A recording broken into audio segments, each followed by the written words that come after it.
कैसे हैं आप सब। दोस्तों, हमने लास्ट क्लास में अपना मैनेजमेंट अकाउंटिंग का फर्स्ट चैप्टर स्टार्ट किया था, that is overview of cost.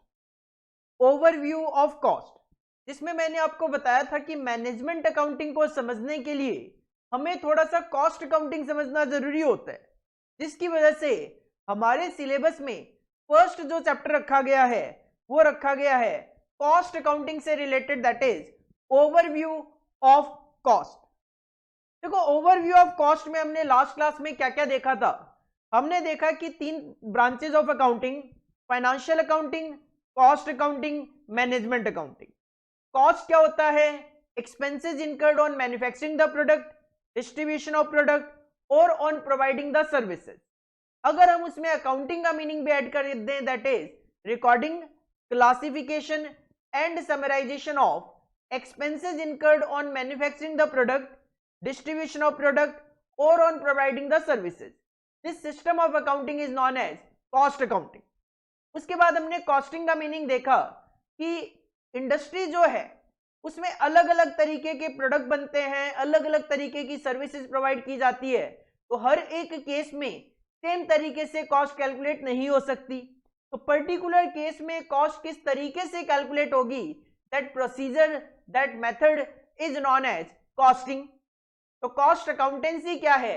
जब हम कॉस्टिंग और कॉस्ट अकाउंटिंग के प्रिंसिपल को मर्ज करके उसका एप्लीकेशन करते हैं और कॉस्ट कैलकुलेट करते हैं, दैट इज कैलकुलेशन जो पार्ट है, that is covered in cost accountancy. उसके बाद हमने कॉस्ट यूनिट की बात करी कि हर एक बिजनेस में उनकी जो प्रोडक्ट की यूनिट होती है उसको मेजर करने का तरीका अलग अलग होता है, तो उस मेजरमेंट को ही कॉस्ट यूनिट बोला जाता है। जैसे होटल में रूम्स होते हैं, हॉस्पिटल में बेड्स होते हैं, एजुकेशन में स्टूडेंट्स होते हैं, तो इनको हम क्या बोलते हैं? स्टूडेंट हो गया, बेड हो गया, रूम्स हो गए, ये सब क्या है? हर एक अलग अलग इंडस्ट्री के लिए कॉस्ट यूनिट होगी। उसके बाद हमने मूव ऑन किया कॉस्ट सेंटर पे। तीन वर्ड कॉन्सेंट्रेट करो: लोकेशन, पर्सन और एन आइटम ऑफ इक्विपमेंट। इनमें से कोई भी कॉस्ट सेंटर हो सकता है जिसके लिए कि आप अलग से सेपरेटली कॉस्ट कैलकुलेट कर सको। दो तरीके के कॉस्ट सेंटर हो सकते हैं, जिसमें से पर्सन चला जाएगा पर्सनल कॉस्ट सेंटर में और लोकेशन और इक्विपमेंट कवर होते हैं इम्पर्सनल कॉस्ट सेंटर में। इसके बाद cost centre in manufacturing concern बात करें तो दो तरीके के cost centre, one is production cost centre and second one is service cost centre. उसके बाद हमने चार मीनिंग समझे कॉस्ट ऑब्जेक्ट, जो कि एक एक्टिविटी है जिसके लिए मैं सेपरेटली कॉस्ट कैलकुलेट कर सकता हूं। कॉस्ट ड्राइवर, वो फैक्टर जिसपे हमारी कॉस्ट डिपेंड करती है। कॉस्ट कंट्रोल, एक प्रोसीजर है, एक प्रोसेस है जो कि तब फॉलो की जाती है जब हमारी कॉस्ट एक्सपेक्टेशन से ज्यादा इनकर हो जाती है। और कॉस्ट रिडक्शन एक real and permanent reduction in cost है, जो कि हम वेस्टेज को एलिमिनेट करके अचीव करने की कोशिश करते हैं। इसके बाद हमने इंपॉर्टेंस ऑफ कॉस्ट अकाउंटिंग देखा from the point of view of management, creditors, employees and national economy, जिसमें हमने देखा कि मैनेजमेंट के लिए इंपॉर्टेंस क्या है। It help in period of trade depression and trade competition. Price fixation में मदद करता है, एस्टिमेशन में मदद करता है, कहाँ पे हमने अपने रिसोर्सेज लगाने चाहिए, प्रोडक्शन लाइन सिलेक्ट करने में मदद करता है, वेस्टेज एलिमिनेट करने में हेल्प मिलती है, प्रॉफिट एंड लॉस अकाउंट बनाने में हेल्प मिलती है, दो ईयर्स का, दो कंपनीज का कंपैरिजन पॉसिबल है डेटा का, एक ऑर्गेनाइजेशन की एफिशिएंसी आप डिटरमाइन कर सकते हो, कम एफिशिएंसी उसको इनहांस किया जा सकता है, और इन्वेंट्री कंट्रोल में भी हमें मदद मिलती है। क्रेडिटर्स को किस तरीके से मदद मिलती है? वो लोग जिन्होंने ऑर्गेनाइजेशन को फंड दिया है वो ये जानना चाहते हैं कि ऑर्गेनाइजेशन का जो कॉस्टिंग सिस्टम है वो एफिशिएंट है कि नहीं, ताकि उनको अपना पैसा वापस मिल जाए। एम्प्लॉइज के लिए बेनिफिशियल इस तरीके से कि एम्प्लॉय जानना चाहता है मेरा इंसेंटिव क्या होगा, बोनस क्या होगा, वो इन्फॉर्मेशन उसको कॉस्टिंग से मिल जाएगी। और नेशनल इकोनॉमी की बात करें तो अगर एक ऑर्गेनाइजेशन में कॉस्टिंग सिस्टम अच्छा होगा तो ऑर्गेनाइजेशन ग्रो करेगी, ऑर्गेनाइजेशन ग्रो करेगी तो ऑटोमेटिकली इकोनॉमी में प्रोडक्शन बढ़ेगा, इकोनॉमी में प्रोडक्शन बढ़ेगा, इकोनॉमी की जीडीपी बढ़ेगी, एफिशिएंसी बढ़ेगी, अकॉर्डिंगली कहीं ना कहीं नेशनल इकोनॉमी भी ग्रो करेगी। लास्ट क्लास में हमने इंपॉर्टेंस ऑफ कॉस्ट अकाउंटिंग तक के पॉइंट डिस्कस कर लिए थे। आज हमें आगे कंटिन्यू करना है और जो नेक्स्ट टॉपिक है that is objectives of cost and management accounting. हमारे पास कॉस्ट एंड मैनेजमेंट अकाउंटिंग के ऑब्जेक्टिव्स गिवन है कि ऑर्गेनाइजेशन कॉस्ट अकाउंटिंग फॉलो करती है, मैनेजमेंट अकाउंटिंग फॉलो करती है, क्यों फॉलो करती है, क्या ऑब्जेक्टिव्स है कॉस्ट एंड मैनेजमेंट अकाउंटिंग को फॉलो करने की। Point number 1, to ascertain the cost per unit of different products manufactured by a business concern. एक ऑर्गेनाइजेशन दो तरीके के प्रोडक्ट बनाती है, प्रोडक्ट ए और प्रोडक्ट बी, और वो जानना चाहती है कि प्रोडक्ट ए को बनाने की मेरी कॉस्ट पर यूनिट क्या है और बी को बनाने की मेरी कॉस्ट पर यूनिट क्या है। फाइनेंशियल अकाउंटिंग आपको ये चीज नहीं बता पा रहा था, जिसकी वजह से हमें cost and management accounting introduce करना पड़ा। तो कॉस्ट एंड मैनेजमेंट अकाउंटिंग का पहला objective to ascertain the cost per unit of different products manufactured by the organization. Second point, to provide a correct analysis of cost by finalizing process, operations and by different element of cost. अलग अलग जो cost incur होनी है किसी भी product को बनाने में, किसी भी सर्विस को प्रोवाइड करने में, उन कॉस्ट एलिमेंट को कंसिडर करते हुए कॉस्ट का एनालिसिस करना, मटेरियल का खर्च कितना, लेबर का खर्च कितना, अदर एक्सपेंसेस कितने, तो एक कॉस्ट का करेक्ट एनालिसिस करना कि टोटल कॉस्ट में कितनी कौन सी कॉस्ट लग रही है। Point number 3,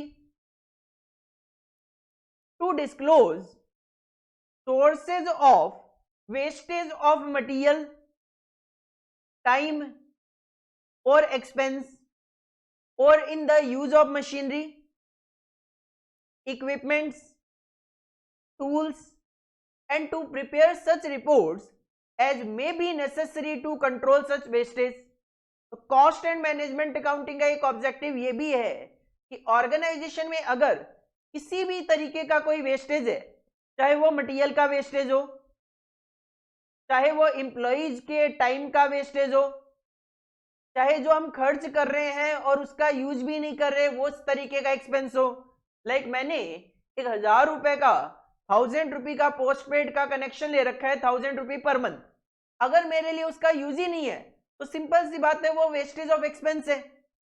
use of machinery, machine, equipment, tool ले रखे हैं आपने जिनको आप यूज ही नहीं करते, चला के छोड़ देते हो, जब प्रोडक्शन नहीं होता तब भी, तो कहीं ना कहीं आप क्या कर रहे हो, वेस्टेज कर रहे हो अपने रिसोर्सेज का। उसको कंट्रोल करना हमारा यहाँ पे एक ऑब्जेक्टिव है। इसके अलावा point number 4, to provide requisite data. Requisite मतलब रिक्वायर्ड डेटा, रिक्विजिट मतलब रिक्वायर्ड डेटा, तो to provide required data and serve as a guide for fixing prices of product manufactured और सर्विसेज रेंडर्ड। तो फोर्थ ऑब्जेक्टिव आप कह सकते हो किसी भी प्रोडक्ट का प्राइस फिक्स करना भी कॉस्ट एंड मैनेजमेंट अकाउंटिंग का एक ऑब्जेक्टिव है। Point number 5,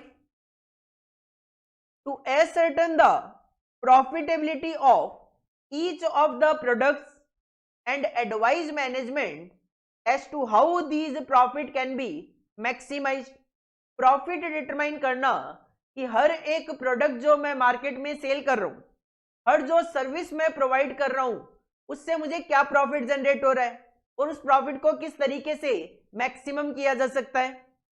point number 6, to exercise effective control on the stock of raw material, work in progress, finished goods in order to minimise the capital locked up in these areas. Stock को control करना, चाहे वो stock material का हो, finished goods का हो, work in progress का हो, क्योंकि अगर आप ज्यादा स्टॉक रखते हो तो आपका ज्यादा पैसा ब्लॉक हो जाता है, फंड ब्लॉक हो जाता है स्टॉक के अंदर। तो कम से कम ब्लॉकेज ऑफ फंड हो और हम raw material, finished goods, WIP पे कंट्रोल कर सकें। तो स्टॉक का कंट्रोल करना भी कॉस्ट एंड मैनेजमेंट अकाउंटिंग का एक ऑब्जेक्टिव है। Point number 7,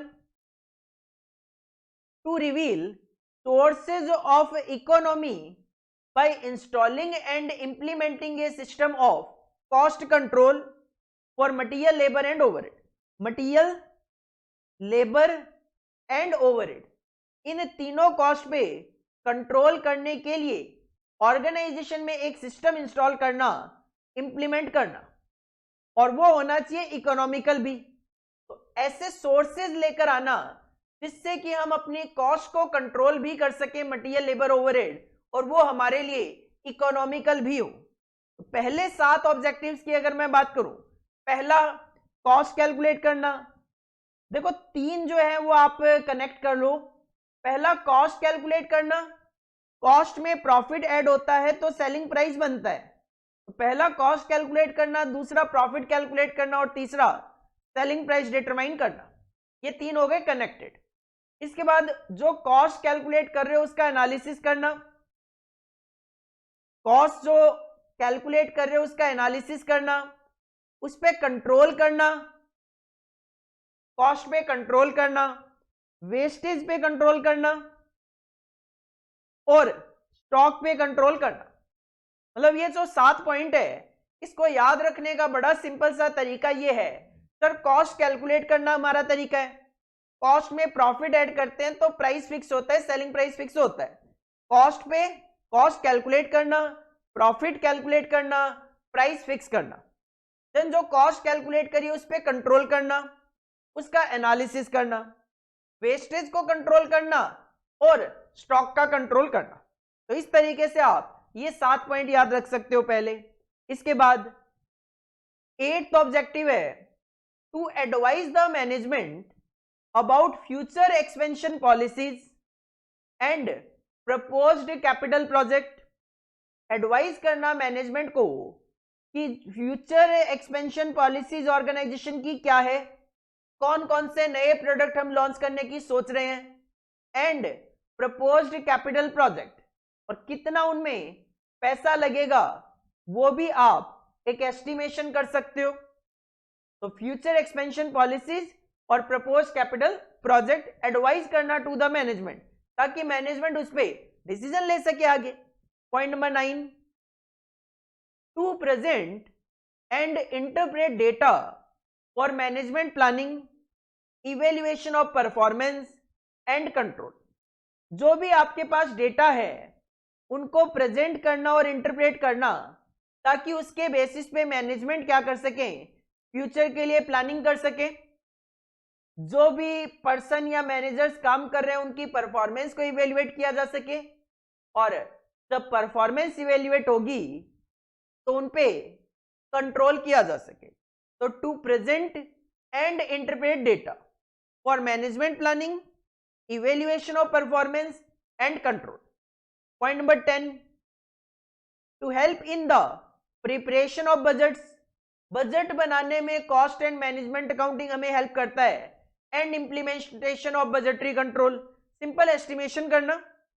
point number 11, to organize an effective information system so that different levels of management may get required information at the right time in the right form for carrying out their individual responsibilities in an efficient manner। तो एक effective information system होना चाहिए जिससे कि जिस भी level of management को, like purchase manager, production manager, इनको जो भी इंफॉर्मेशन की रिक्वायरमेंट हो वो at the right time in the right form उनको अवेलेबल हो जाए। सिंपल सी बात कहूं, इंफॉर्मेशन सिस्टम ऐसा होना चाहिए जो रिक्वायर्ड इंफॉर्मेशन रिक्वायर्ड पर्सन को प्रोवाइड करवा सके, वो भी एफिशिएंट मैनर में। Point number 12, to guide the management in the formulation and implementation of incentive bonus plans. These should be based on productivity and cost saving.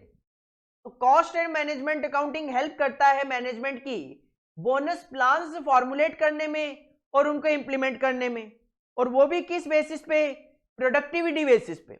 मतलब employ की productivity ज्यादा होगी, ज्यादा बोनस दो, कम होगी, कम बोनस दो या बोनस मत दो। अगर कोई एम्प्लॉई ऑर्गेनाइजेशन के लिए कॉस्ट सेव करेगा उसको बोनस दो, कॉस्ट सेव नहीं कर रहा बोनस मत दो, ज्यादा सेविंग करे ज्यादा बोनस, कम कॉस्ट सेविंग कम bonus. Point number 13, to supply useful data to the management for taking various financial decisions. ऐसी इंफॉर्मेशन प्रोवाइड करना टू द मैनेजमेंट ताकि उसके बेसिस पे अगर उनको कोई फाइनेंशियल डिसीजन लेने हो वो ले सके। सच एज कोई नया प्रोडक्ट इंट्रोड्यूस करना, replacement of labour by machine, अभी आप मैनुअली काम करते हो, क्या लेबर को कम करके मशीनरी से काम शुरू किया जाए, इस तरीके के डिसीजन लेना जो कि ऑफ कोर्स मैनेजमेंट अकाउंटिंग का पार्ट ही है decision making. Point number 14, to organise the internal audit system to ensure effective working of different departments. एक इंटरनल ऑडिट सिस्टम होना चाहिए ताकि वर्किंग करते वक्त ही एक पर्सन का काम दूसरा पर्सन या एक डिपार्टमेंट का काम दूसरा डिपार्टमेंट चेक कर सके। तो इस तरीके का पैटर्न होना चाहिए ऑर्गेनाइजेशन का ताकि इंटरनल ऑडिट सिस्टम भी वहां पे अप्लाई हो रहा हो। और लास्ट पॉइंट जो है 15, that is to organize cost reduction program with the help of different departmental manager. तो there are 15 objectives of cost and management accounting. पहला, कॉस्ट कैलकुलेट करना। दूसरा, कॉस्ट का करेक्ट एनालिसिस करना। तीसरा, वेस्टेज को एलिमिनेट करने की कोशिश करना और डिस्क्लोज करने की कोशिश करना, कंट्रोल करने की कोशिश करना। फोर्थ, प्रोडक्ट का प्राइस फिक्स करने में मदद करना। पांचवा, प्रॉफिट कैलकुलेट करता है। छठा, control of stock, stock control. Seventh, cost control. Eighth, future expansion policies. Ninth, data को प्रेजेंट करना, इंटरप्रेट करना for management planning, evaluation of performance and control. 10th है प्रिपरेशन ऑफ बजट में हेल्प करना। 11th, effective information system implement करने में help करना। 12th, management की हेल्प करना in the formulation and implementation of bonus plan, incentive plan.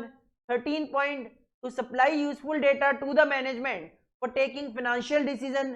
14, internal audit system maintain करना। और 15, कॉस्ट रिडक्शन प्रोग्राम को इंप्लीमेंट करना। These are the 15 objectives of cost and management accounting जो कि हमें याद होने चाहिए।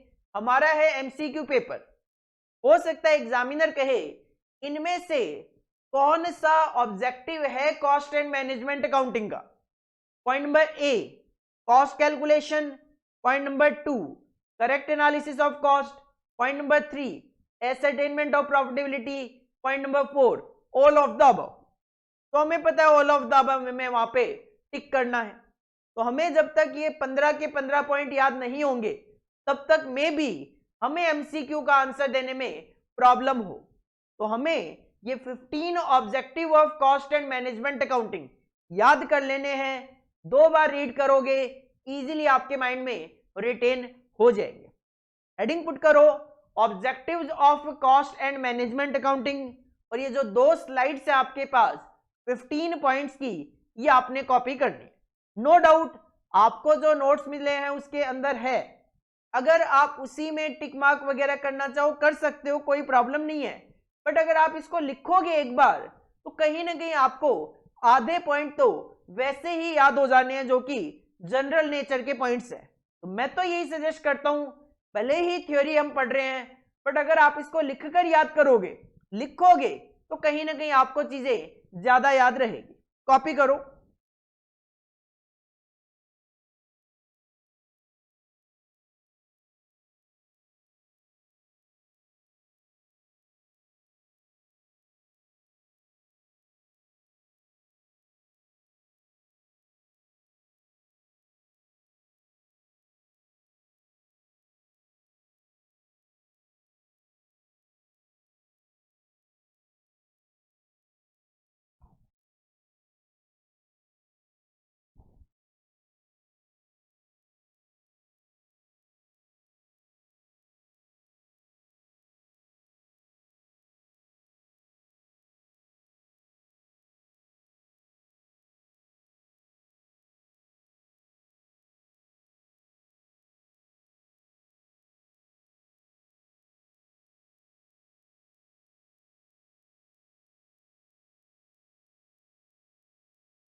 Objectives of cost and management accounting के बाद नेक्स्ट टॉपिक आता है हमारा scope of cost and management accounting. Cost and management accounting का क्या स्कोप है, कॉस्ट एंड मैनेजमेंट अकाउंटिंग में क्या क्या कवर्ड है। ऑलमोस्ट वही सारी चीजें दोबारा से रिपीट की गई है जो कि ऑब्जेक्टिव्स में कवर्ड है। लाइक कॉस्ट कैलकुलेट करना कवर्ड है, हेल्पफुल टू इंटरनल मैनेजमेंट में हेल्प करता है, रूल्स एंड रेगुलेशन फॉर्म करने में हेल्प करता है, proper matching of cost and revenue, क्या कॉस्ट आ रही है क्या रेवेन्यू जनरेट हो रहा है उसको मैच करने की हम यहाँ पे कोशिश करते हैं, और of course help in decision making, aids to management decision making. तो what is the scope of management accounting? Point number 1 है cost ascertainment, to find out the cost of a product और service. Cost and management accounting में cost calculate करना cover है, तो internal management करना भी covered है।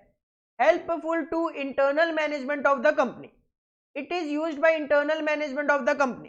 Cost and management accounting use किया जाता है बाय द इंटरनल मैनेजमेंट।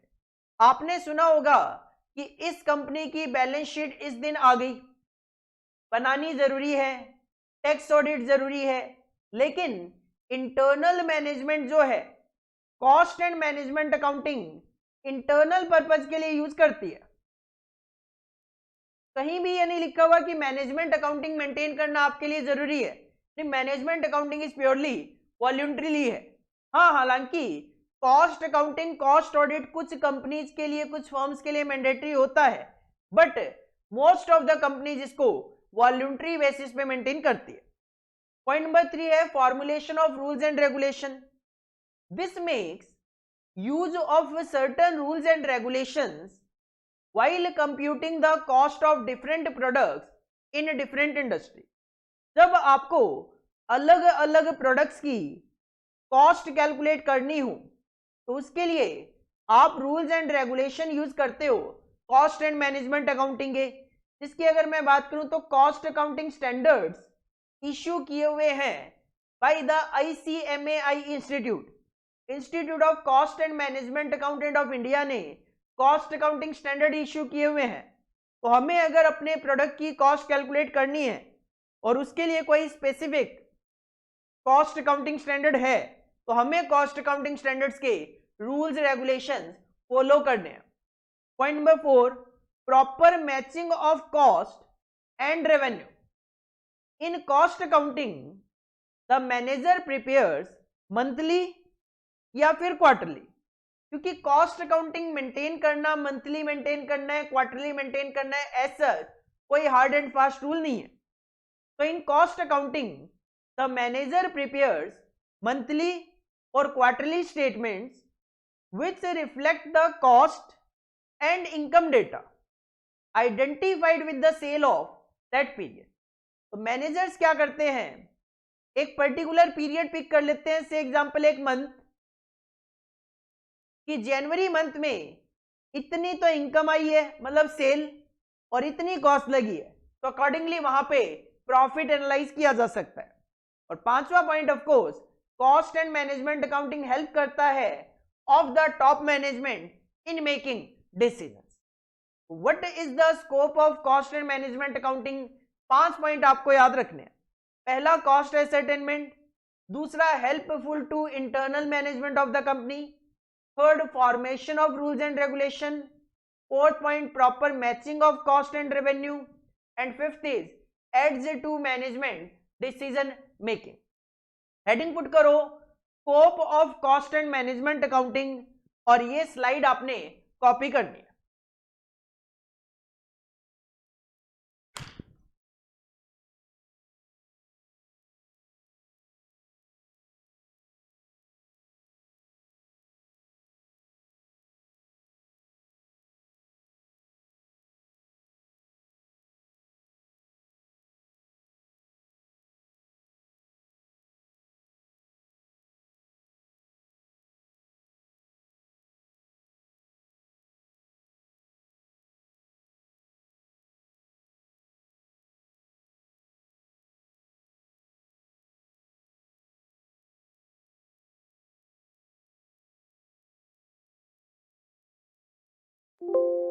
इसके बाद नेक्स्ट टॉपिक आता है हमारा लिमिटेशंस ऑफ कॉस्ट अकाउंटिंग। देखो ये जो कॉस्ट अकाउंटिंग सिस्टम है इसकी कुछ लिमिटेशंस है, कुछ कमियां हैं। लिमिटेशंस मतलब कमियां हैं इसमें, और वो कमियां क्या है? सबसे पहला अगर मैं पॉइंट की बात करूं तो पहले ही लिमिटेशंस है needs reconciliation. Needs reconciliation actual में जब आप कॉस्ट अकाउंटिंग फॉलो करते हो तो कॉस्ट अकाउंटिंग में जर्नल एंट्रीज लिखने के लिए जो सिस्टम फॉलो किया जाता है वो सिस्टम का नाम होता है non integrated system. Cost accounting की जो जर्नल एंट्रीज होती है, या मैं कहूं कॉस्ट अकाउंटिंग के जो ट्रांजैक्शन रिकॉर्ड किए जाते हैं, उस सिस्टम को बोला जाता है non integrated system of accounting, या फिर आप उसको नॉन इंटीग्रेटेड अकाउंट्स बोल सकते हो। होता क्या है, जब हम कॉस्ट अकाउंटिंग भी मेंटेन करते हैं और नॉन इंटीग्रेटेड अकाउंटिंग सिस्टम के अकॉर्डिंगली कॉस्ट अकाउंटिंग मेंटेन की जाती है, तो कॉस्ट अकाउंटिंग का प्रॉफिट अलग होता है in comparison with financial accounting. कारण क्या होते हैं? कारण यह है कि कॉस्ट अकाउंटिंग केवल और केवल वो खर्चे रिकॉर्ड करता है जो प्रोडक्ट से डायरेक्टली और इनडायरेक्टली रिलेट होते हैं। हम कभी भी कॉस्ट अकाउंटिंग में ऑर्गेनाइजेशन के वो खर्चे बुक नहीं करते जिनका प्रोडक्ट से डायरेक्टली या इनडायरेक्टली कोई रिलेशन ना हो, like goodwill return of, preliminary expenses return of, loss on sale of asset. इस तरीके के ट्रांजैक्शन कॉस्ट अकाउंटिंग में रिकॉर्ड नहीं होते, जबकि फाइनेंशियल अकाउंटिंग में रिकॉर्ड होते हैं। तो कॉस्ट अकाउंटिंग का प्रॉफिट अलग आता है और फाइनेंशियल अकाउंटिंग का प्रॉफिट अलग आता है। तो उस सिचुएशन में हमें रिकंसाइल करके देखना होता है। जैसे आप बैंक और कैश बुक का रिकॉन्सिलिएशन करते थे बीआरएस अकाउंट्स के अंदर, बिल्कुल वैसे ही कॉस्ट अकाउंटिंग में आपको फिर रिकॉन्सिलिएशन करना पड़ता है। कब? जब कॉस्ट अकाउंटिंग और फाइनेंशियल अकाउंटिंग का प्रॉफिट अलग अलग आएगा, और वो अलग अलग आएगा अगर आप कॉस्ट अकाउंटिंग भी मेंटेन करोगे तो पहली कमी है रिकॉन्सिलिएशन की जरूरत पड़ेगी। दूसरा, डुप्लीकेसी। डुप्लीकेसी किस वजह से? अगर मैं कहता हूं मटेरियल खरीदा, मटेरियल आपने परचेज किया, फाइनेंशियल अकाउंटिंग की आप एंट्री मुझे बता सकते हो, आई थिंक सबको आती होगी, purchase account debit to cash या क्रेडिटर्स। मटेरियल खरीदा, परचेज किया मटेरियल, एंट्री करते हो purchase account debit to cash या क्रेडिटर्स। लेकिन जब आप कॉस्ट अकाउंटिंग भी मेंटेन करोगे तो होगा क्या? Purchase account debit to cash और क्रेडिटर ये एंट्री तो करनी ही करनी है। कॉस्ट अकाउंटिंग के अकॉर्डिंगली भी आपको एंट्री करनी पड़ती है। एंट्री बोलता हूं जिससे हमारे सिलेबस में एक्सेस कोई मतलब नहीं है, क्योंकि ये एंट्री आप कभी भी कोर्स के अंदर है ही नहीं तो देखोगे नहीं। एंट्री होती है stores control account debit. Actual में कॉस्ट अकाउंटिंग में मटेरियल को स्टोर से इंडिकेट किया जाता है, तो stores control account debit to general ledger adjustment account, ऐसी कुछ एंट्री होती है कॉस्ट अकाउंटिंग में। एक ट्रांजैक्शन होगा मटेरियल खरीदा, उसकी दो एंट्री कर रहा हूं, फाइनेंशियल अकाउंटिंग में अलग, कॉस्ट अकाउंटिंग में अलग। तो एक तरीके से आप केवल और केवल डुप्लीकेसी कर रहे हो ट्रांजैक्शन की, तो कहीं ना कहीं फालतू की मेहनत। This is the second limitation of cost accounting. तीसरा, एक्सपेंसिव है। कॉस्ट अकाउंटिंग सिस्टम काफी ब्रॉड होता है, इसको इंस्टॉल करने में, इंप्लीमेंट करने में काफी ज्यादा खर्चा इनकर होता है। तो तीसरी कमी है एक्सपेंसिव है इसको इंप्लीमेंट करना। चौथा पॉइंट है not universally applicable. Cost accounting जो है most of the organisation voluntary basis पे बनाती है, और जो भी रूल्स रेगुलेशंस है वो यूनिवर्सली, अगर मैं बात करूं कॉस्ट अकाउंटिंग के फॉर्मेट्स वगैरह काफी कम है जो कि यूनिवर्सली अप्लाई नहीं होते। मैं अपने हिसाब से कॉस्ट स्टेटमेंट बना रहा हूं तो कोई दूसरी कंपनी अपने अकॉर्डिंगली कॉस्ट स्टेटमेंट बना सकती है, तो यूनिवर्सली उसका कोई एप्लीकेशन नहीं होता। और पांचवा, इनएफिशिएंसी क्रिएट हो जाती है। कारण क्या है? कई बार organization cost accounting system implement तो कर लेती है बट इफेक्टिवली इंप्लीमेंट नहीं कर पाती, जिससे कि ऑर्गेनाइजेशन में इनएफिशिएंसी क्रिएट हो जाती है। तो 5 लिमिटेशंस है कॉस्ट अकाउंटिंग की। Needs reconciliation, duplicacy of transaction, expensive है इंप्लीमेंट करना, यूनिवर्सली एप्लीकेबल नहीं है, कई बार ऑर्गेनाइजेशन में इसकी वजह से इनएफिशिएंसी क्रिएट हो जाती है। हेडिंग पुट करो लिमिटेशंस ऑफ कॉस्ट अकाउंटिंग, और ये 5 पॉइंट आपने कॉपी करने।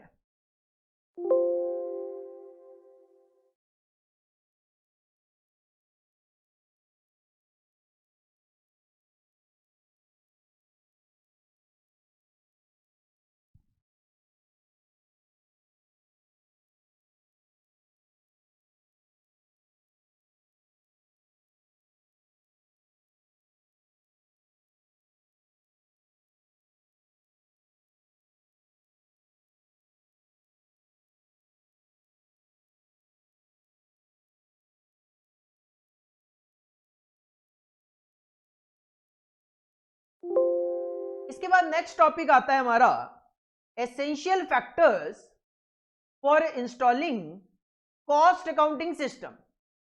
एक ऑर्गेनाइजेशन अपनी ऑर्गेनाइजेशन में कॉस्ट अकाउंटिंग सिस्टम इंप्लीमेंट करना चाहती है, कौन कौन से फैक्टर्स हैं जो कि उनको ध्यान में रखने चाहिए? तो essential factors for installing A cost accounting system, 6 point है, 6 फैक्टर है जो कि हमें यहां पे ध्यान में रखने हैं। Point number 1, objective. सबसे पहले तो आप ये माइंड में सेट करो कि आप जो कॉस्ट अकाउंटिंग सिस्टम इंप्लीमेंट करने जा रहे हो उसके पीछे आपका ऑब्जेक्टिव क्या है। क्या आप कॉस्ट अकाउंटिंग सिस्टम के थ्रू प्राइस कैलकुलेट करना चाहते हो, सेलिंग प्राइस, या आपका पर्पज कॉस्ट कंट्रोल है, या फिर अदर कोई पर्पज है आपका? तो सबसे पहले तो the objective of costing system, जो भी आप कॉस्टिंग सिस्टम इंप्लीमेंट करने जा रहे हो, क्यों करने जा रहे हो, उसके पीछे ऑब्जेक्टिव क्या है। For example, whether it is being introduced for fixing prices, क्या आपका टारगेट सेलिंग प्राइस फिक्स करना है, या फिर for insisting A system of cost control. ऐसा क्यों? क्योंकि अगर आपको कॉस्ट कंट्रोल करना है तो आपकी ऑर्गेनाइजेशन में स्टैंडर्ड कॉस्टिंग और बजटरी कंट्रोल सिस्टम इफेक्टिव होने चाहिए, तभी और तभी हम कॉस्ट कंट्रोल कर पाएंगे। अगर आपको प्राइस फिक्स करना है तो डिपेंड करता है कि आपका बिजनेस किस तरीके का है, उस केस में कॉस्ट कैसे कैलकुलेट होगी, क्या प्रॉफिट मार्जिन चलते हैं इंडस्ट्री में, उसके अकॉर्डिंगली आपको इंस्टॉल करना चाहिए कॉस्ट अकाउंटिंग सिस्टम। तो कॉस्ट अकाउंटिंग सिस्टम इंस्टॉल करते वक्त पहला पॉइंट आपको ध्यान में रखने चाहिए, what is the objective behind the installation of cost accounting system. Second point, nature of business और इंडस्ट्री। आपका जो बिजनेस है, आपका बिजनेस जिस इंडस्ट्री में है, उस इंडस्ट्री और बिजनेस का नेचर क्या है। मैन्युफैक्चरिंग नेचर है, सर्विस नेचर है, क्योंकि अगर सर्विसेज आप प्रोवाइड करते हो तो कॉस्ट अकाउंटिंग में सर्विस प्रोवाइडर के लिए एक स्पेसिफिक मेथड ऑफ कॉस्टिंग है, that is service costing, also known as operating costing. लेकिन अगर आप मैन्युफैक्चरर हो तो आप पे सर्विस कॉस्टिंग अप्लाई नहीं होगा, आप पे कोई दूसरा मेथड अप्लाई होगा। फिर चेक करना पड़ेगा आपके प्रोडक्ट का नेचर क्या है, उस प्रोडक्ट के नेचर के accordingly method of costing decide किया जाएगा। तो नेचर ऑफ बिजनेस और industry, the industry in which business is operating. क्यों? For example, in a service industry service costing is used for calculation of cost. तो अलग अलग industry के लिए, अलग अलग बिजनेस के लिए अलग अलग मेथड ऑफ कॉस्टिंग, अलग अलग टेक्निक ऑफ कॉस्टिंग है। कॉस्ट अकाउंटिंग में किसको इंप्लीमेंट करना है वो उसके लिए पता होना चाहिए आपके बिजनेस का नेचर क्या है। सबसे पहले पहला पॉइंट ऑब्जेक्टिव, दूसरा नेचर ऑफ बिजनेस और इंडस्ट्री, तीसरा पॉइंट ऑर्गेनाइजेशन की हायरार्की। आपके बिजनेस में ऑर्गेनाइजेशन की हायरार्की क्या है, manager, senior manager, assistant manager, क्या हायरार्की चलती है। ऐसा क्यों? क्योंकि कॉस्ट अकाउंटिंग सिस्टम ऐसा होना चाहिए जो कि हर एक लेवल के पर्सन की जो भी इंफॉर्मेशन रिक्वायरमेंट है उसको सेटिस्फाई कर सके। वो तभी तो सेटिस्फाई किया जा सकेगा जब हमने कॉस्ट अकाउंटिंग सिस्टम को इंस्टॉल इस तरीके से किया हो कि सभी की जो इंफॉर्मेशन रिक्वायरमेंट है उसको सेटिस्फाई किया जा सके। तो costing system should fulfil the information requirement of different level of management. For example, top management is concerned with the corporate strategy, while operational level need the information on a standard quantity to be consumed. Example लिखूं operational level person का, तो production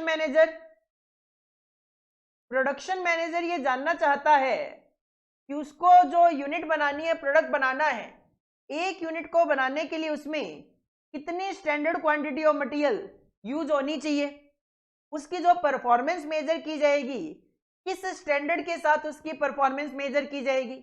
तो organisation hierarchy जानना इसलिए जरूरी है कि हर एक लेवल के जो पर्सन है उनकी इंफॉर्मेशन रिक्वायरमेंट को सेटिस्फाई किया जा सके through the installation of cost accounting system. Point number 4, know the product. आप कहते हो मैन्युफैक्चरिंग करता हूं, लेकिन अगर आप फार्मा इंडस्ट्री में हो बैच कॉस्टिंग अप्लाई होता है, टेक्सटाइल में हो प्रोसेस कॉस्टिंग अप्लाई होता है, तो प्रोडक्ट के अकॉर्डिंगली भी यहाँ पे अलग अलग मेथड्स हैं। तो नो द प्रोडक्ट कि आप कौन सा प्रोडक्ट बना रहे हो और आप पे कौन सा मेथड ऑफ कॉस्टिंग अप्लाई होगा। तो nature of product determine the type of costing to be implemented. For example, in a case of perishable product, marginal costing is used. अगर आपके प्रोडक्ट का नेचर पेरिशेबल है, पेरिशेबल वो जिनकी बहुत कम life होती है, जल्दी ही वो खराब हो जाते हैं, मार्जिनल कॉस्टिंग मेथड है जो कि सिचुएशन में यूज होता है। To know the minimum price at which product can be sold. अब प्रोडक्ट अगर पेरिशेबल नेचर का है तो जल्दी खराब हो जाएगा, तो हम यहाँ पे ये डिसाइड करने की कोशिश करते हैं कि कम से कम हम कितने प्राइस में इसको बेच सकते हैं ताकि जल्दी से जल्दी बिक जाए और माल हमारे पास पड़ा पड़ा खराब ना हो। तो 4th पॉइंट है know your product, knowing the product. Point number 5, method of maintenance of cost record. अभी जैसे मैं आपको लिमिटेशंस में बता रहा था कि कॉस्ट अकाउंटिंग हम नॉन इंटीग्रेटेड अकाउंट्स में बनाते हैं तो हमें रिकॉन्सिलिएशन की जरूरत पड़ती है। तो होता क्या है, कॉस्ट अकाउंटिंग में कॉस्ट अकाउंटिंग करने के 2 तरीके होते हैं, एक होता है नॉन इंटीग्रेटेड अकाउंट्स और एक होता है इंटीग्रेटेड अकाउंट्स। एक होता है नॉन इंटीग्रेटेड अकाउंट्स, एक होता है integrated accounts. Non integrated accounting का मतलब होता है फाइनेंशियल अकाउंटिंग अलग चलती रहेगी, कॉस्ट अकाउंटिंग अलग चलती रहेगी। लेकिन इंटीग्रेटेड का मतलब होता है आप फाइनेंशियल और कॉस्ट अकाउंटिंग को कंबाइंड करने की कोशिश करते हो। तो यू हैव टू डिसाइड कि आप जो रिकॉर्ड मेंटेन करोगे कॉस्टिंग का वो कौन सी मेथड के अकॉर्डिंगली करोगे। The manner in which cost and financial accounts are maintained, whether these are maintained in integrated form. Integrated form मतलब फाइनेंशियल और कॉस्ट अकाउंटिंग को इंटीग्रेट करने की कोशिश करना, एक ट्रांजैक्शन के लिए एक ही एंट्री पास ऑन करनी पड़े ऐसे सिस्टम को फॉलो करना, या फिर these are maintained in non integrated form. Non integrated का मतलब फाइनेंशियल अकाउंटिंग अलग चलती रहेगी, कॉस्ट अकाउंटिंग अलग चलती रहेगी। और अगर नॉन इंटीग्रेटेड है तो you have to prepare reconciliation. कौन सा मेथड आपकी ऑर्गेनाइजेशन में अप्लाई होगा, कौन सा मेथड आप अप्लाई करोगे। और finally statutory compliances and audit, कि आपका जो भी बिजनेस है उस पे कॉस्ट अकाउंटिंग से रिलेटेड क्या कंप्लायंसेस, कंप्लायंस मतलब रूल्स एंड रेगुलेशंस अप्लाई होते हैं। कंप्लायंस मतलब रूल्स एंड रेगुलेशन, कौन से रूल्स एंड रेगुलेशंस अप्लाई होते हैं, आपकी कंपनी का audit as per cost accounting mandatory है या नहीं, इन सारी बातों का भी ध्यान रखना जरूरी है। Records are to be maintained to comply with statutory requirement and applicable cost accounting standards. अगर आपकी कंपनी पे कोई कॉस्ट अकाउंटिंग स्टैंडर्ड अप्लाई होता है तो उसका भी एप्लीकेशन करना टू बी फॉलोड। तो 6 पॉइंट है that should be considered at the time of installation of cost accounting system. पहला ऑब्जेक्टिव, दूसरा नेचर ऑफ बिजनेस और इंडस्ट्री, तीसरा organisation hierarchy, fourth knowing the product, fifth method of maintenance of records and sixth is statutory compliances and audit. Heading put करो essential factors for installing cost accounting system, और ये 6 point आपने समझने हैं, याद करने हैं, कॉपी करने हैं। कॉपी करो इसको।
इसके बाद नेक्स्ट टॉपिक आता है ओवरव्यू ऑफ कॉस्ट में, that is elements of cost.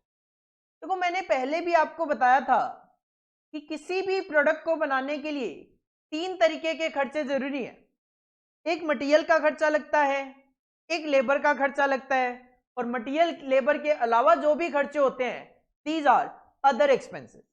तो आप अगर किसी भी प्रोडक्ट को बनाओगे तो उस प्रोडक्ट की कॉस्ट में आपको 3 खर्चे दिखेंगे ही दिखेंगे। 3 खर्चों में 2 होंगे मटेरियल लेबर, और उसके अलावा कुछ अदर एक्सपेंसेस आपको देखने को मिलेंगे। तो इन्हीं को बोला जाता है एलिमेंट ऑफ कॉस्ट। मतलब किसी भी प्रोडक्ट की कॉस्ट में जो खर्चे हैं these expenses are known as elements of cost. और ब्रॉडली ये 3 तरीके के हो सकते हैं। One is material cost, second one is labour cost, and third one is other expenses. Material cost, labour cost and other expenses.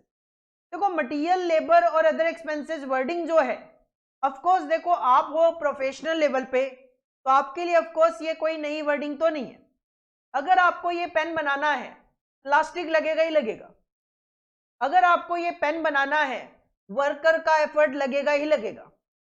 अगर आपको ये पेन बनाना है मशीनरी आपको यूज करनी ही करनी पड़ेगी। तो मटेरियल भी यूज करना पड़ रहा है, लेबर भी यूज करनी पड़ रही है, और मशीनरी अगर यूज करनी पड़ रही है तो वो ना मटेरियल है ना लेबर है, तो आपको अदर एक्सपेंसेस भी करने पड़ ही रहे हैं।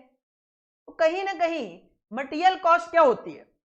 All cost of material purchase for production और नॉन प्रोडक्शन एक्टिविटी।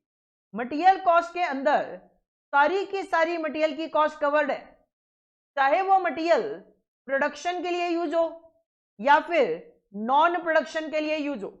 जैसा कि मैंने अभी कहा इस पेन को बनाने के लिए प्लास्टिक, ये तो हो गया रिलेटेड टू प्रोडक्शन। लेकिन अब मैं बात कर रहा हूं एक ऑर्गेनाइजेशन की, ये पेन है एक्सपी पेन का। अब एक्सपी पेन जो है उनका एक ऑफिस भी है, उस ऑफिस में वो प्रिंटिंग एंड स्टेशनरी भी यूज करते हैं, वो भी मटेरियल का ही पार्ट है, but not related to production. These are non production activity से रिलेट करता है, लेकिन मटेरियल तो मटेरियल है। फॉर एग्जाम्पल रॉ मटेरियल हो गया, कंपोनेंट्स हो गए। जैसे कंप्यूटर बनता है तो कंप्यूटर में जो पार्ट्स लगते हैं वो कंप्यूटर के पॉइंट ऑफ व्यू से तो मटेरियल ही है, जिसको आप कंपोनेंट्स बोल सकते हो। ये रॉ मटेरियल और कंपोनेंट्स ये तो हो गए directly related to production. But cleaning material non production related activity, maintenance material stationery, ये 3 एग्जाम्पल हो गए लास्ट के नॉन प्रोडक्शन से रिलेटेड। इसी तरीके से लेबर कॉस्ट की बात करें तो जो भी आपका स्टाफ होता है, all staff cost relating to employees on the payroll, जो सैलरी बेसिस पे आपके यहाँ पे काम कर रहे हैं, वो सारी की सारी कॉस्ट लेबर कॉस्ट कहलाती है। जो भी आपके यहाँ पे एज एन एम्प्लॉई काम कर रहे हैं, एम्प्लॉई कोई पर्सन कब होता है, जब एम्प्लॉई और प्रिंसिपल का रिलेशन होता है, मतलब एक प्रिंसिपल है और दूसरा एम्प्लॉई है और प्रिंसिपल अपने एम्प्लॉई को सैलरी पे कर रहा है, तो उस सिचुएशन में उनके बीच में ये जो ट्रांजेक्शन हो रहा है वो लेबर कॉस्ट कहलाएगी। फॉर एग्जाम्पल सुपरवाइजर की सैलरी, अकाउंटेंट की सैलरी, सेल्समैन सैलरी, ये सारी लेबर कॉस्ट का ही पार्ट है। और अदर एक्सपेंस की बात करें, जो मटेरियल और लेबर कॉस्ट में कवर ना हो वो अदर कॉस्ट है। तो all other cost which are not material and labour, जैसे कि रेंट का खर्चा, टेलीफोन का खर्चा, कोई आप इक्विपमेंट यूज कर रहे हो उस पर डेप्रीशिएशन का खर्चा। अब आप सोच लो कि क्या ये मटेरियल है, क्या ये लेबर है? ना ये मटेरियल है ना ये लेबर है, तो these are known as other expenses. तो कॉस्ट के 3 element, material cost, labour cost, other expenses. Material cost, labour cost, other expenses. Heading put करो एलिमेंट्स ऑफ कॉस्ट, और ये 3 एलिमेंट ऑफ कॉस्ट सबसे पहले आप कॉपी कर लीजिए।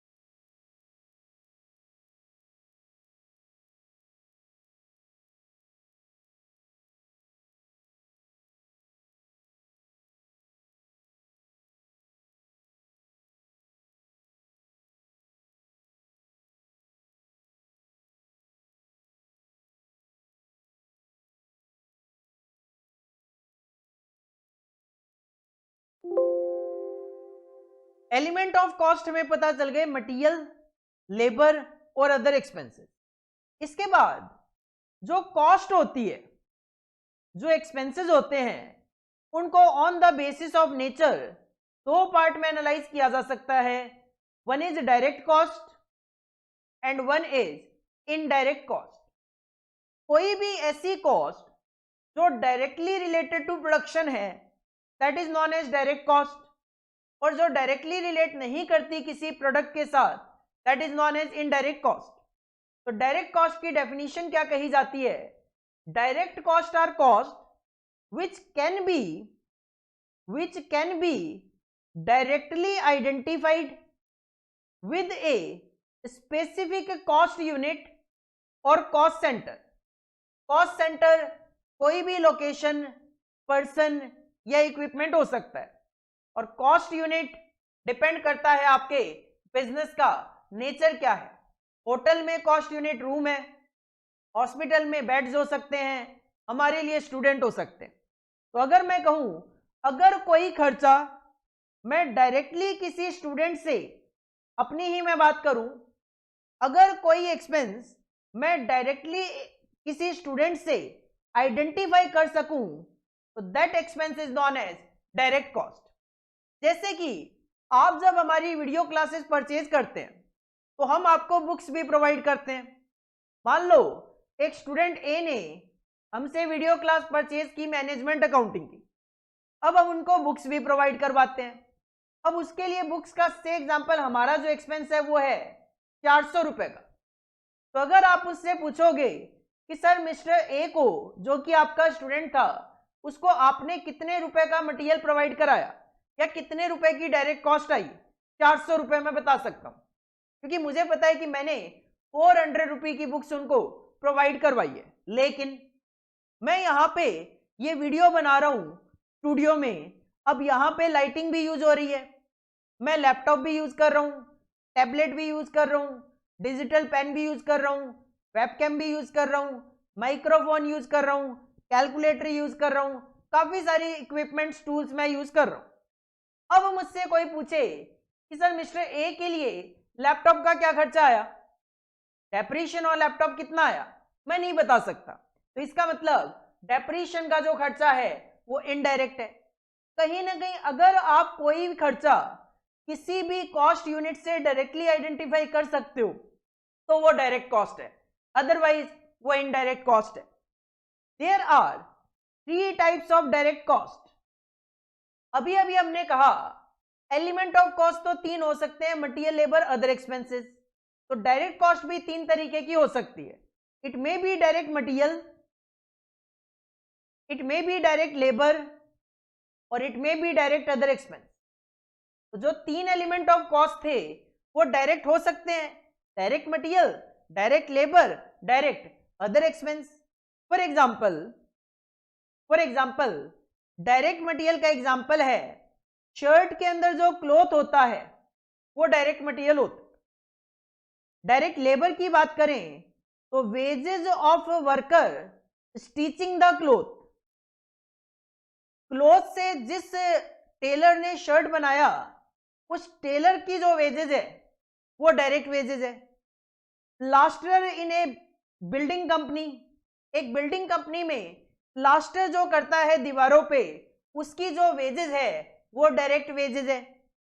डायरेक्ट एक्सपेंस की मैं बात करूं, royalty paid to designer, royalty always a direct expense.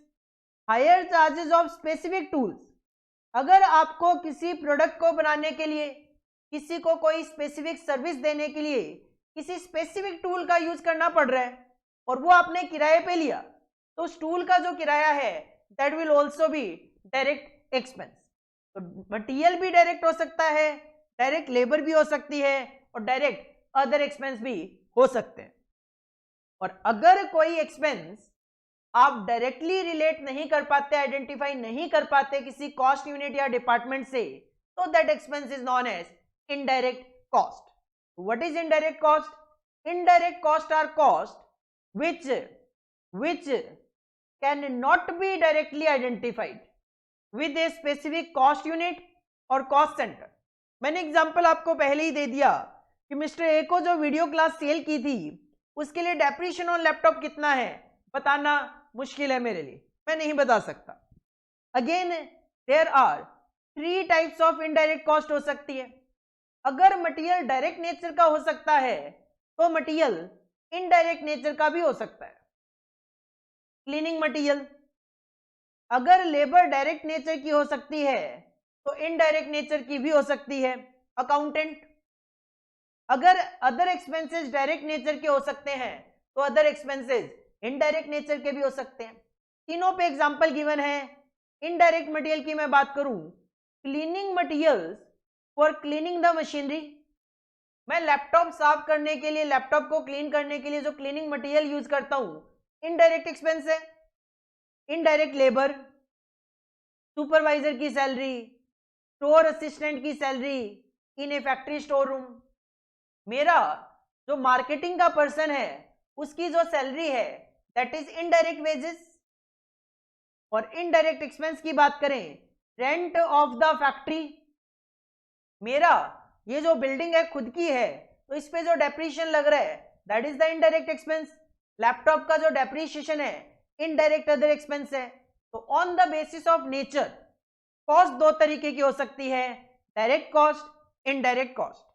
Direct cost में डायरेक्ट मटेरियल भी कवर्ड है, डायरेक्ट लेबर भी कवर्ड है, डायरेक्ट एक्सपेंस भी कवर्ड है। इनडायरेक्ट कॉस्ट में इनडायरेक्ट मटेरियल भी हो सकता है, इनडायरेक्ट वेजेस भी हो सकती है, इनडायरेक्ट अदर एक्सपेंस भी हो सकते हैं। और तीनों पे मैंने आपको एक एक एग्जांपल भी बता दिया। हेडिंग पुट करो type of cost on the basis of nature, इसको कॉपी करो। उसके बाद हम इनडायरेक्ट कॉस्ट को और ज्यादा डिटेल में समझने की कोशिश करेंगे। पहले इसको कॉपी करो।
अभी अभी हमने बात की इनडायरेक्ट कॉस्ट की,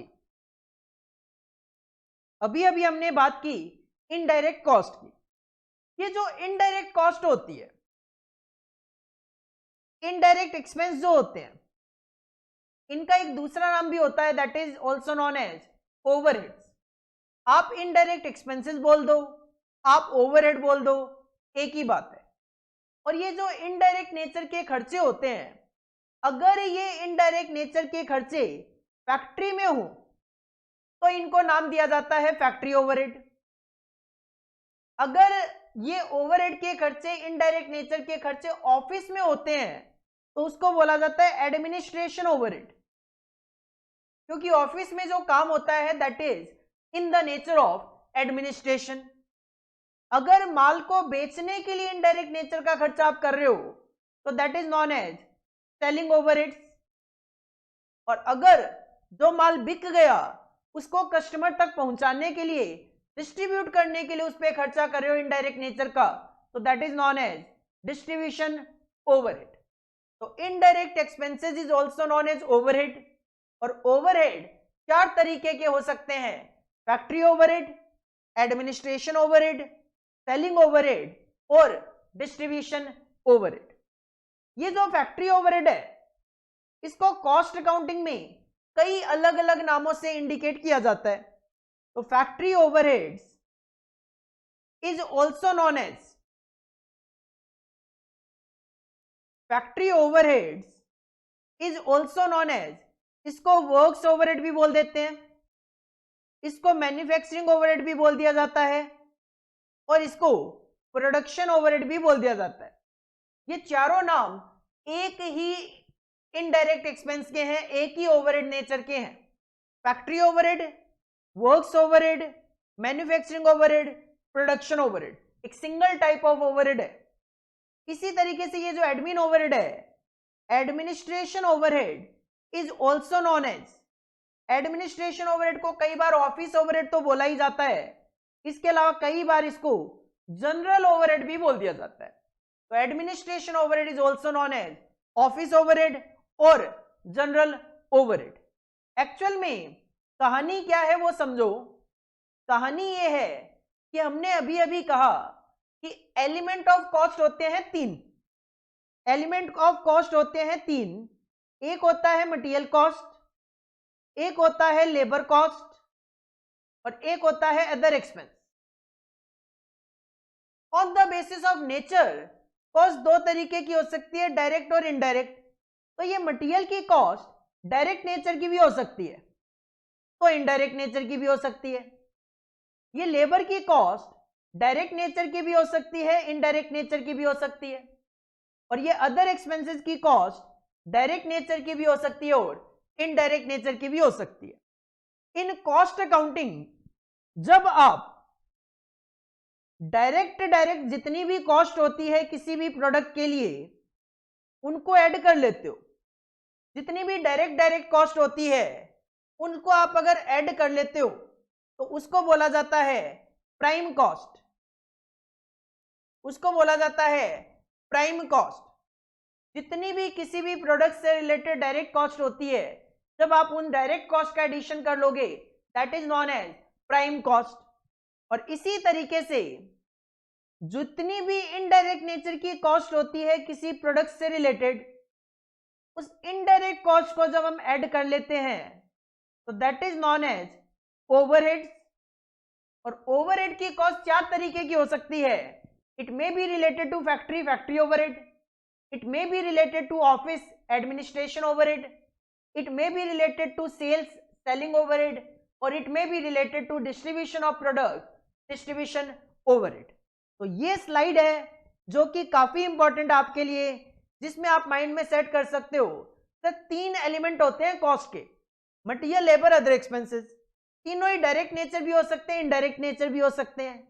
जब मैं डायरेक्ट मटेरियल की कॉस्ट, डायरेक्ट लेबर की कॉस्ट, डायरेक्ट अदर एक्सपेंस इनको ऐड कर लूं, it is known as prime cost. Indirect material, indirect labour, indirect expense को ऐड कर लूं तो that sum up is known as overhead. Sir overhead चार तरीके के हो सकते हैं, factory overhead, administration overhead, selling overhead and distribution overhead. तो ये दो डेफिनेशन जो है प्राइम कॉस्ट और ओवरहेड की, वो भी मैंने यहां पे लिख दी है। द एग्रीगेशन ऑफ, एग्रीगेशन मतलब sum up, addition, the addition of direct material, direct labour and direct other expense is known as prime cost, and the aggregation of indirect materials, indirect labor, indirect other expense is known as overhead. Overhead चार तरीके के, factory, admin, selling और distribution overhead. Heading put करनी है अपने को कहां से, यहां से। 3 स्लाइड्स मैंने आपके सामने रखी है, इनडायरेक्ट एक्सपेंसेस और ओवरहेड्स, देन डायग्राम फॉर्म में element of cost, cost on the basis of nature और प्राइम कॉस्ट और ओवरहेड की डेफिनेशन। इन 3 स्लाइड्स को आपने कॉपी करना है।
इसके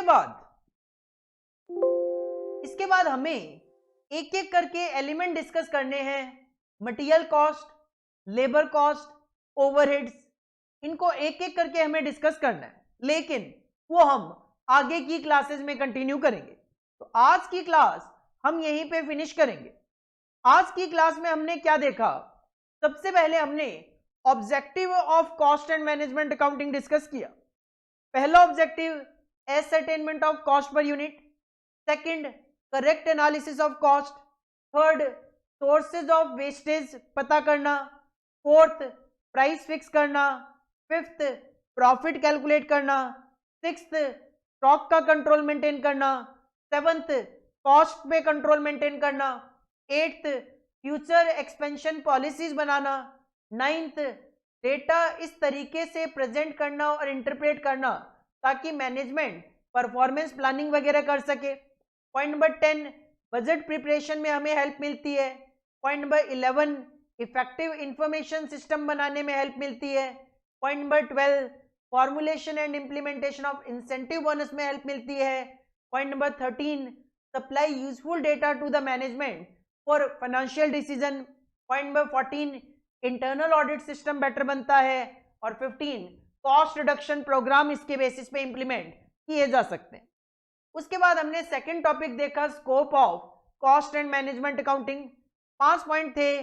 cost ascertainment, helpful to internal management of the company, formulation of rules and regulation, proper matching of cost and revenue, and help in decision making.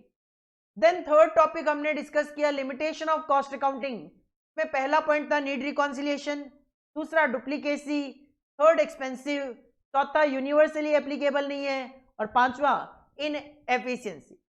उसके बाद हमने 6 फैक्टर देखे these should be considered while installing the cost accounting system. पहला objective, दूसरा nature of business और industry, तीसरा organisation hierarchy, चौथा knowing the product, पांचवा method of maintenance of cost record and sixth is statutory compliance and audit.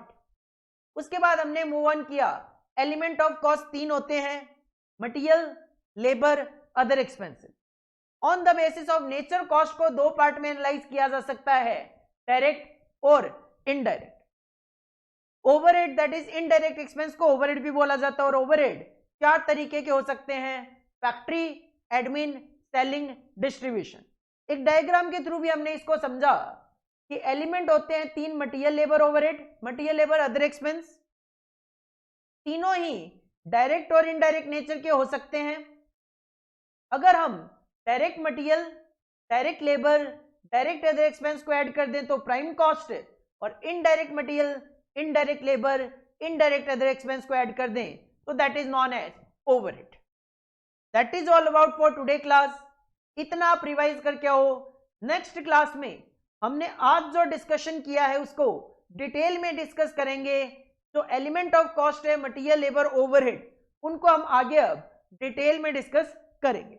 तब तक आप जितना पोर्शन करवाया है वो आप रिवाइज करके आओ। Thank you, all the best.